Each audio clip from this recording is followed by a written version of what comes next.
So, for example, do you think that a guy who desires a woman with a low body count, who doesn't have a promiscuous past, yet, for example, he might be promiscuous or he's got a bunch of women or he has a high body count, do you quarrel with that? Do you take an issue with that? Because you mentioned you have an issue with asymmetry. Do you have an issue with that? 100%. Like I said, I think it's your prerogative to find someone who matches your values. I'm highly selective. I want a partner who's also highly selective. I don't think that maps onto body count because, for instance, if a girl tells you, like, I have 80 bodies, you can't deduce how selective she is because that could be... No, you can deduce she's not selective because she has 80 bodies. You can't. Yeah, that's a bit high. You can't because... That's a bit high. Wouldn't you argue women have access to fuck every single man on this planet? Sure. She still has a 99.9999% curve rate. 80s. You're proving my point. That means 80 is pretty high. That's a lot of penis. I'm saying context is important, and I wouldn't... Context is important. I wouldn't reduce it to just a number. For instance, body count usually just refers to penile vaginal sex. Like, would you consider her selective if she has just a ton of lesbian sex? But she's like fucking ran through. That's the issue. She's ran through. Ran through in a very specific way. They don't care if you fuck 1,000 women, but one guy. They care about. Wait, let's be very clear here. AIDS, so yes, everything I do care between if they fuck 1,000 women. Sure, but typically the traditional body count conversation doesn't care about that. Here, let's have Justin come in. Go ahead. Well, I just want to be very clear about this. You're looking for a fair situation, but newsflash, the world is not fair. Like, men and women are different. That man is going to get up and go through stress every day and face the challenges of the world while you have a pretty cush life. Men have always slept with multiple women. It's not fair. It's bullshit. I know it hurts. I know it sucks. I know it's not a good thing to say, but it is absolutely true. And you are at the top of your sexual marketplace value. And there's going to be... She's 24. Am I past it? Yeah. No, you're at the... No, you're about to hit I'm 2 days old in 24. No, it's all good. You're probably at the top. But let me tell you where you're not. You're not at 30 where you're out of time and you want to have children and you're absolutely in love with the man and he loves you in every way and you feel safe around him. You're not in that position yet. So you can't see an outcome where you would give a little to take a little back. And I'm cool with that.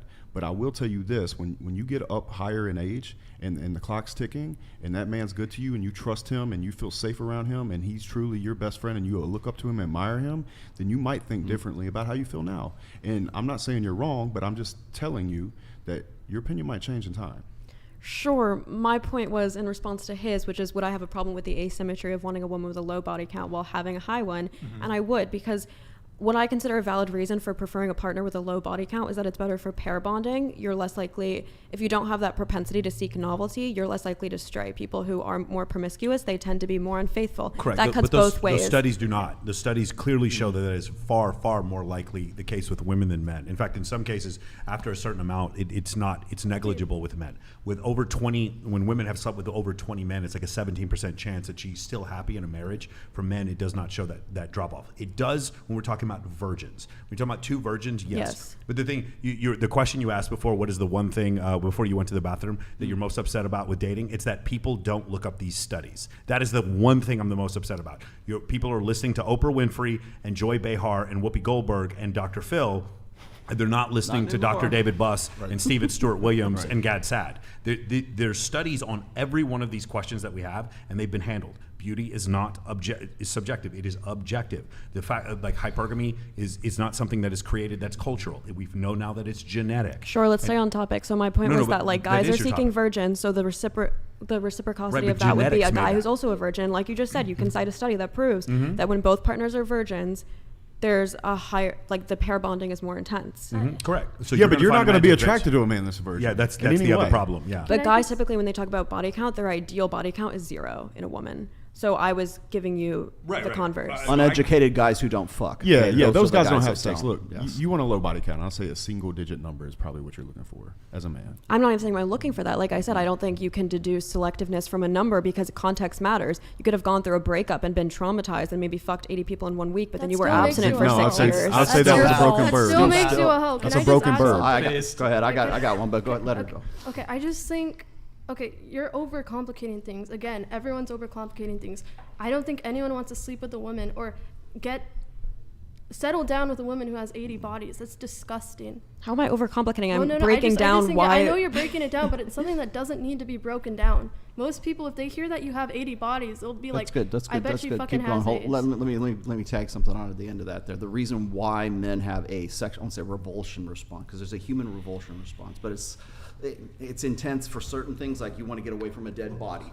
Like you want to get away from a dead body. You want to get away from things that smell, like Fear of feces. heights. Yeah, fear of heights. Sulfur. There are things that human beings are instinctually want to get themselves away from. Okay. When you're looking for, when a woman, it seems like she's easy, or she's had 80 bodies, or she has children from another man, there is a hesitation in men that is instinctual. And the reason for that is because that woman represents a bad bet for his paternity. That's why the body count matters to guys, and it doesn't matter quite as much to women. For a guy who has a high body count, I believe it was Sterling who was saying this, is that that is like one of the highest ways of demonstrating higher value, or pre-selection. That's what it was. Because if a guy knows his way around your body better than you do, you know he fucks. You know that he has been rewarded by other women who have had sex with him in the past enough so he has the experience to know what he's doing in the bedroom. Right. So there's that aspect. But then the other part of it is this, is that the reason why promiscuity works one way for men and it does not work for women is because of that paternity. It's the understanding and the ascertaining whether or not the child is his child. Because since we were living in hunter-gatherer groups on the sub-Saharan African up until plains, 1980. until we could actually Up have until 1980, we didn't DNA have tests, paternity tests. Yeah, so men have, it's been in our biological, evolutionary, innate interests to know or to try to ascertain whether or not the baby is our baby. So that's why men mate guard. That's why when women and men get jealous because of infidelity, men tend to focus on the physical act. Did you have sex with him in the bathroom? Did he come? Did he have a bigger than I did? Did you get off? Those are the particulars that guys want to know when infidelity takes place. When a woman gets jealous because of infidelity, it's, do you love her? Am I losing my investment? Is my long-term security with this guy, is that in danger? That's where that jealousy comes from. So there's differences because men and women are different, and we have different priorities when it comes to reproduction as well as family creation as well. So when we're talking about 80 bodies, when you say, hey, I've had 80 guys, that's a pool of 80 men in which one of those guys, or probably some of those guys, could have been the guy that you can't get over. Or maybe he's the guy that whether he did or he didn't doesn't make any difference, but he's still thinking, like on a hindbrain, lizard brain level, that there's a possibility that she was impregnated by one of these guys and she can't get over that guy. You're a bad bet for my paternity. Yeah. Sure. Your response? I just love that we revert to these primordial justifications for wanting a woman with a low body Where count else when do you guys wanna are go? fucking Where with else- condoms. where else would you go when with guys it? find it Where hot else when would you girls go are on with it? birth control. If guys' main prerogative is to like spread their seed, then why is it they're looking for women who are on birth control? They're attracted to women with IUDs. They're not. It's not for an women that are not. intellectual There's no thing. study. I didn't say it was. They're not. I'm saying we use cognitive. biology They're as an excuse when in reality biology nobody's using refers it as to an life excuse. and life's Using it as an processes, excuse. and our And you're using capacity, our evolution as an capacity excuse, for not culture, our primordial. capacity for culture falls under biology. Our development of paternity tests, birth control, condoms, that all falls under biology and our capacity Culture for is culture. downstream from biology. Yeah, I You think- don't get you don't get society, you don't get social construction without biology first that drives that. Yeah, I think you're over intellectualizing a lot of this. Like like you said, it could be boiled down to biology.